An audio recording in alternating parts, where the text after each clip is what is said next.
breakup, you automatically have to feel sad. But that is so not true. Today I'm going to show you a trick. It works instantly. It's just like when you have a headache. You take an aspirin and you feel better. This trick does the same thing. Here's how it works. Breakups don't cause sadness.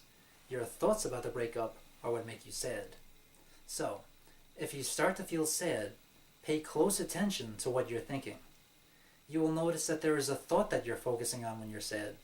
That thought is what is actually making you feel that way, or it could be various thoughts. Write down these negative thoughts. Once you have identified them, think of ideas you can use to dispute those negative thoughts. For example, suppose you're thinking, I feel lonely.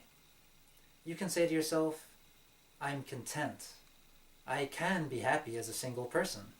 And this is totally true. You're not lying to yourself or anything. You really can be happy. There's no real problem with being single.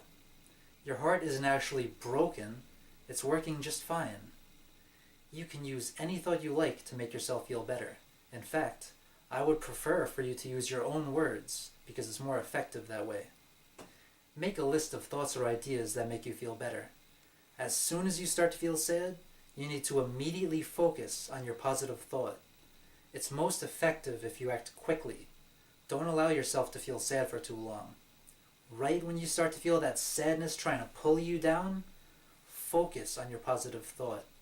Concentrate on the thought, and give yourself permission to really believe it. Put a smile on your face. There is so much power in thoughts. A thought can give you energy, it can inspire you, and it can empower you.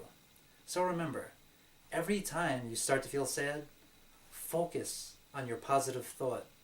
Hold that thought in your mind and be inspired by it.